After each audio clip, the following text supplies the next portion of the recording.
For nearly 2 millennia, it lay buried beneath layers of volcanic ash and silence. But just months ago, archaeologists brushing away the dust of Regio IX froze in place. What emerged from the walls wasn't just paint, it was a portal into the ancient mind. A banquet of colors, a god of ecstasy, and a story Pompeii never told before. What they found could reshape what we thought we knew about art, worship, and daily life at the edge of disaster. In the summer of 79 AD, the Roman city of Pompeii was abruptly silenced by fire, ash, and stone. In just under 24 hours, a once thriving coastal town was frozen in time beneath meters of volcanic debris. Streets, homes, kitchens, and even conversations were sealed shut, untouched for nearly 2,000 years. What might have been lost forever instead became one of the most remarkable time capsules in human history. Since its rediscovery in the 18th century, Pompeii has steadily unveiled its secrets. Murals, skeletons, graffiti, temples, bakeries, each layer peeled back, added another thread to the tapestry of Roman daily life. But while areas like the Forum, the Villa of the Mysteries, and the amphitheater became familiar to archaeologists and tourists alike, one section remained untouched. Regio IX. Regio IX sits on the northeastern edge of the city. For decades, it was left largely unexplored, not because there was nothing to find, but because much of the land remained under private ownership until recently. Unlike the grand villas or public squares that had drawn attention, this neighborhood waited quietly beneath layers of soil and legal red tape. And then, in 2023, for the first time in over a century, excavation crews returned to its buried streets. What they found behind one crumbling wall wasn't just art, it was revelation. A discovery so vivid, so symbolically rich, it has been called Pompeii's most sensational find in over 100 years. And it began with a flash of deep red and the face of a forgotten god. The breakthrough came in a part of Pompeii no tourist had ever stood, a residential block in the eastern section of Regio IX near the Via di Nola.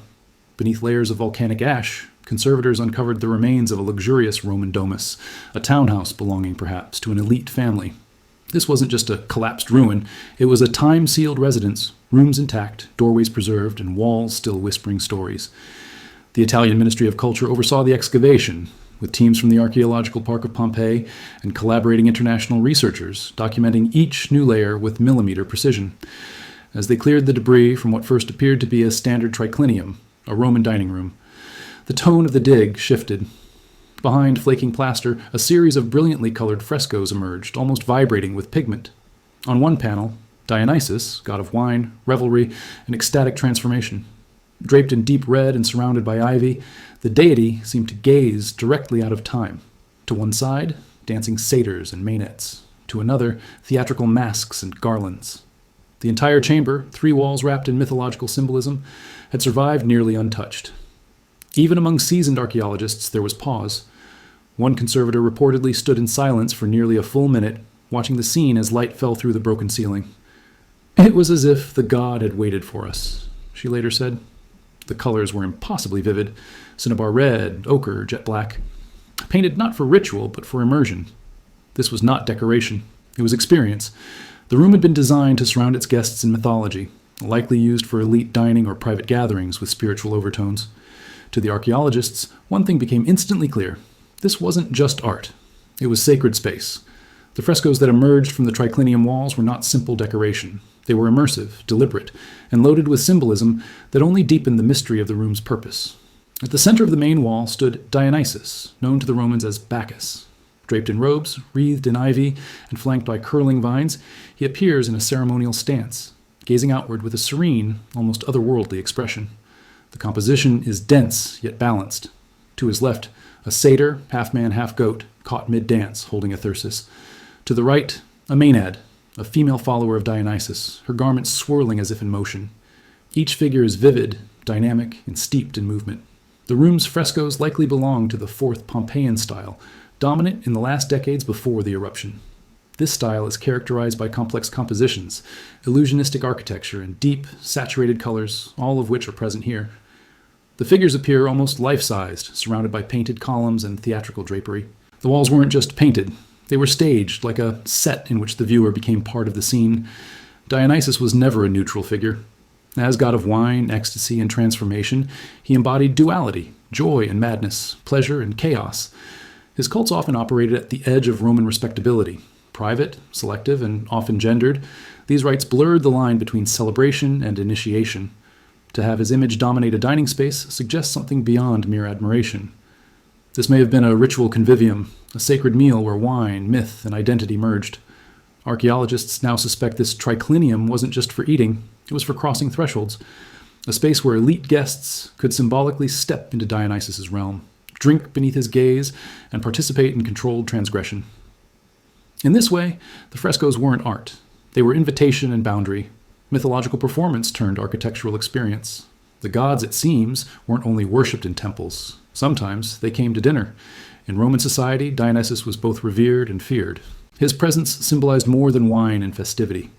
It represented the breaking of boundaries between order and chaos, reason and ecstasy, man and God. While temples were built in his name, the true heart of Dionysian worship often beat in private spaces, behind closed doors and away from public scrutiny.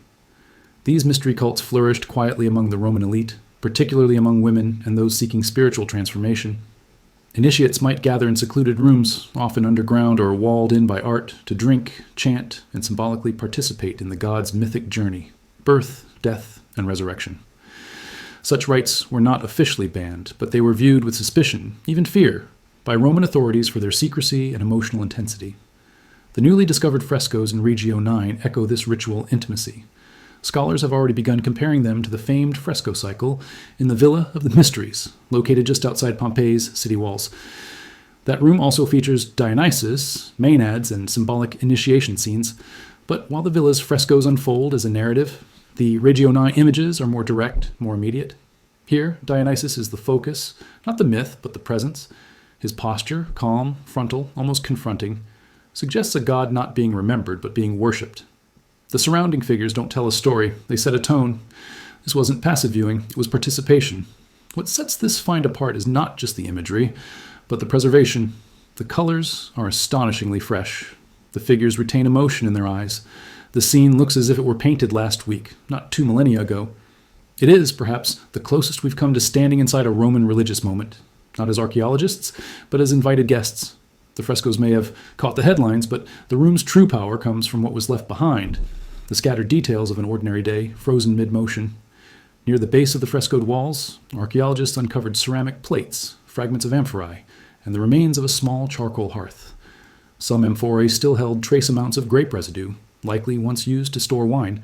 Charred food scraps, possibly bread, legumes, or dried fruits, were found near what appears to have been a low table. It was not a deserted room. It was a room in use. These clues suggest something remarkable. The fresco chamber was not only a symbolic or decorative space, it was active at the moment of the eruption. Guests may have dined there just hours or days before Mount Vesuvius changed the world. On the nearby walls, researchers have identified faded inscriptions and graffiti, some likely household markings, others possibly messages or names. These could reveal more about the identity of the home's residents or the guests they entertained. Samples have already been taken for residue and DNA analysis, part of an effort to reconstruct ancient diets and even trace the people who used these objects. Such tests have revealed everything from blood proteins to spice residues in past excavations, and early signs suggest this site could be equally revealing. Together, these artifacts offer more than context. They offer a snapshot of life interrupted, an almost photographic moment where art, ritual, and domesticity converged just before the silence fell. It's easy to study frescoes as art or data, but harder and more important to remember that people once sat in this room. They laughed here, poured wine, told stories beneath painted gods. Imagine them reclining on low couches, surrounded by candlelight and the scent of roasted meat or dried herbs. The fresco of Dionysus, vibrant and watching, wasn't distant mythology. It was part of the evening. Perhaps a toast was raised beneath his gaze. Perhaps laughter echoed off the red walls. They couldn't have known that a cloud had already begun rising above Vesuvius. There's no evidence of panic or flight in the room. No overturned furniture, no scattered belongings, no barricaded doorways. Just stillness. As if life continued, unbroken, until the ash fell. This emotional dissonance, the joy and sensuality of Dionysus frozen under volcanic stone, deeply moved the excavation team. One archaeologist described the moment as standing in a room full of ghosts who never knew they died. Another called it one of the most human discoveries we've made, not because of what was found, but because of what was left unfinished. There's a quiet tragedy here, the celebration that never concluded, the conversation that was never finished, the final glance at a painting that became a tomb, and yet what was lost was also preserved. In that strange irony, the god of transformation kept his promise, turning life into memory and memory into something eternal. In this room, the past still breathes. The Italian Ministry of Culture called it the most sensational discovery in Pompeii in over a century. And it's not hyperbole. While previous decades focused largely on public spaces, forums, temples, theaters, this find redirects attention inward, toward the intimate, private, and spiritual lives of Pompeii's residents. It's a reminder that the deepest truths about a society often lie not in monuments, but in living rooms. This triclinium, steeped in Dionysian imagery and carefully preserved artifacts, hints at something far more complex than elite dining. It may represent one of several sacred convivium chambers scattered throughout Pompeii, hidden pockets of ritual space embedded in everyday architecture. Scholars are now reconsidering frescoes once dismissed as decorative. Were they, instead, part of a broader network of symbolic rooms tied to mystery cults? Were private homes more spiritually charged than previously believed? The discovery in Regio IX raises new questions. How common was Dionysian worship? How deeply did it shape identity in domestic space? And with the ongoing excavation of the surrounding structures, archaeologists believe this is just the beginning. This isn't merely a beautiful find, it's a paradigm shift. A door has opened, and what lies beyond it could reshape how we understand the daily life and the spiritual imagination of the ancient Roman world. The excavation at Regio IX is far from over. Every week, new sections of the residence are being revealed, corridors still sealed, doorways untouched, and adjoining rooms that may contain more frescoes, more artifacts, and perhaps more sacred spaces hidden in plain sight. Archaeologists are proceeding with caution. The walls are fragile, the colors ancient, and the context too valuable to rush. But what lies ahead could deepen this discovery even further. A network of rooms tied to ritual, belief, and identity, preserved beneath centuries of volcanic silence. In Pompeii, every brushstroke and fragment tells a story. Not just of how people lived, but what they feared, what they worshipped, and how they prepared for the unknown. If you're fascinated by how ancient lives are still speaking to us through ash and color, subscribe to follow the next chapter of this unfolding excavation. Because in Pompeii, the past is still alive, waiting to be uncovered.